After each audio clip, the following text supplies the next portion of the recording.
اعوذ باللہ من الشیطان الرجیم، بسم اللہ الرحمن الرحیم۔ رب اشرح لی صدری ویسر لی امری واحلل عقدۃ من لسانی یفقہوا قولی۔ السلام علیکم ورحمۃ اللہ وبرکاتہ۔ چلیے اب اگلی آیت ہے وسیق الذین کفروا۔ سیقہ کے کیا معنی ہوتے ہیں؟ سیقہ کے معنی ہوتے ہیں ہانکنا۔ جانوروں کے ریوڑ کو جو ہانکا جاتا ہے نا، پورے ریوڑ کو ایک راستے پر لے جایا جاتا ہے، اکٹھا کیا جاتا ہے، اسے سیقہ کہتے ہیں، اور ایسا کرنے والے کو سائقن کہیں گے۔ تو اب یہاں پر ہے وسیق الذین کفروا، اور وہ لوگ جنہوں نے کفر کیا ہانکے جائیں گے، الی جہنم، جہنم کی طرف، زمرا، گروہ در گروہ، جتھوں کی صورت میں، حتی اذا جاؤہا، یہاں تک کہ وہ سب اس پر پہنچ جائیں گے، فتحت ابوابہا، کھول دیے جائیں گے اس کے دروازے۔ کس کے دروازے؟ جہنم۔ ان دونوں جملوں میں یہ ہا کس کے لیے آئی ہے؟ جہنم کے لیے، کیونکہ عربی میں جہنم جو ہے وہ مؤنث ہوتی ہے۔ وقال لہم، اور ان سے کہیں گے، خزنتہا، اس کے پہرے دار، اس کے کارندے، الم یأتکم رسل منکم، کیا نہیں آئے تمہارے پاس تم میں سے کوئی رسول؟ یتلون علیکم آیاتی ربکم، جنہوں نے تمہیں تمہارے رب کی آیات سنائی ہوں، وینذرونکم، اور وہ تمہیں ڈراتے، لقاء یومکم ھذا، اس دن کی ملاقات سے۔ قالوا بلا، تو وہ سب کہیں گے کیوں نہیں، ولیکن حقت، لیکن سچ ہو گئی، کلمۃ العذاب علی الکافرین، عذاب کی بات، عذاب کا فیصلہ کافروں پر۔ تو یہ تو تھا ترتیب سے اس کا لفظی ترجمہ۔ تو چلیے اب اس آیت کے مولانا مودودی صاحب کے کیے گئے پورے ترجمے کو پڑھ لیتے ہیں۔ اس فیصلے کے بعد وہ لوگ جنہوں نے کفر کیا تھا جہنم کی طرف گروہ در گروہ ہانکے جائیں گے، یہاں تک کہ جب وہاں پہنچیں گے تو اس کے دروازے کھولے جائیں گے، اور اس کے کارندے ان سے کہیں گے، کیا تمہارے پاس تمہارے اپنے لوگوں میں سے ایسے رسول، یعنی اللہ کی طرف بلانے والے لوگ نہیں آئے تھے، جنہوں نے تم کو رب کی آیات سنائی ہوں اور تمہیں اس بات سے ڈرایا ہو کہ ایک وقت تمہیں بھی یہ دن دیکھنا ہوگا؟ وہ جواب دیں گے، ہاں آئے تھے، مگر عذاب کا فیصلہ کافروں پر چپک گیا۔ یہ سورہ زمر کی آیت مبارکہ ہے۔ یہ قرآن پاک کی ایک خوبصورت ترین اور دل کو چھو لینے والی صورت ہے۔ اگر آپ کو قرآن پاک کی زبان آتی ہو اور پھر جب آپ اس صورت کو پڑھیں گے تو اپنے آنسوؤں کو نہیں روک سکیں گے، کیونکہ اس سورہ مبارکہ میں بڑے ڈرامائی انداز میں اس وقت کی تصویر کشی کی جا رہی ہے جب جنتی جنت میں داخل ہوں گے اور جہنمی جہنم میں۔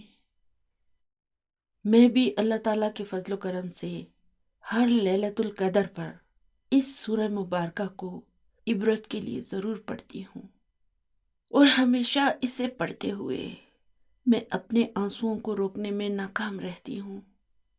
اس سورت کو سمجھ کر پڑھنے سے انسان پر خدا کا خوف طاری نہ ہو، یہ تو ممکن ہی نہیں۔ اس لیے میں بھی آپ کو یہ مشورہ دوں گی کہ خدا را ایک مرتبہ اس پوری سورہ مبارکہ کو اس کے ترجمے کے ساتھ ضرور پڑھ لیں۔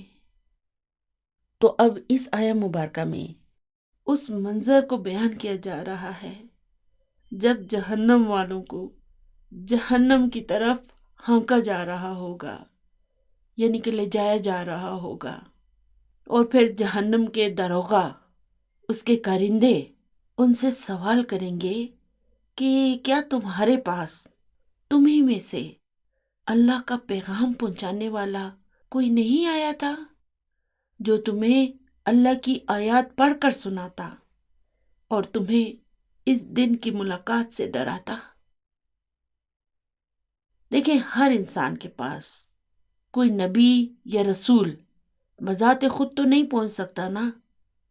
ایک رسول جب اللہ کا پیغام لے کر آتا ہے تو پھر اس کے بعد اس کی امت کے لوگ اس پیغام کو دوسروں تک پہنچاتے ہیں۔ مثلاً ایسا انسان آپ کے ارد گرد موجود لوگوں میں سے بھی کوئی ہو سکتا ہے، وہ کوئی آپ کا دوست، استاد یا رشتہ دار بھی ہو سکتا ہے، یا پھر وہ آپ کا کوئی فیملی ممبر بھی ہو سکتا ہے۔ یہ پیغام آپ تک کسی انسان کے ذریعے ڈائریکٹ بھی پہنچ سکتا ہے، کتاب کی صورت میں بھی آپ کی نظر سے گزر سکتا ہے، یا کسی ویڈیو یا تقریر کے ذریعے بھی اللہ کا یہ میسج آپ تک پہنچ سکتا ہے۔ تو ذریعہ کوئی بھی ہو، اگر آپ تک اور مجھ تک قرآن پاک کی یہ واضح آیات پہنچ گئی اور ان کے معنی بھی پہنچ گئے تو اب ہم پر حجت قائم ہو گئی۔ اب ہم نہیں کہہ سکتے کہ مجھے تو کسی نے نہیں بتایا تھا۔ اور سب سے بڑی حجت تو یہ قرآن ہے جو ہم سب کے گھروں میں موجود ہے۔ جب ہم سے سوال کیا جائے گا کہ تم تو خود کو مسلمان کہتے تھے، تو کیا تم نے اس قرآن کو سمجھنے کی زحمت نہیں کی تھی؟ اگر نہیں تو کیوں نہیں؟ تم گھنٹوں بیٹھ کر اپنے موبائل پر ریلز دیکھ سکتے تھے، مگر قرآن پاک کا ترجمہ پڑھنے کے لیے تمہارے پاس ٹائم نہیں تھا۔ تم نے کبھی اسے سمجھنے کی کوشش تک نہیں کی۔ اور قرآن پاک کی ان آیات میں آخر ہے کیا؟ وہی سب تو ہے جو روز قیامت اچھے اور برے انسانوں کے ساتھ پیش آنے والا ہے۔ یہ سب کچھ قرآن پاک کی آیات میں لکھا ہوا ہے۔ آج کل تو ایسا زمانہ آ گیا ہے کہ اگر ہم کسی کے سامنے قرآن پاک کی یہ واضح آیات رکھتے ہیں تو وہ ہمیں کہتے ہیں، آپ کیا ہمیں ہر وقت ڈراتی رہتی ہیں؟ تو بات ہی ڈرنے کی ہے۔ اگر ہم ابھی سے اپنی آخرت کے برے حشر سے ڈریں گے نہیں تو پھر آخرت میں سوائے پچھتاوے کے ہمارے پاس اور کیا ہوگا؟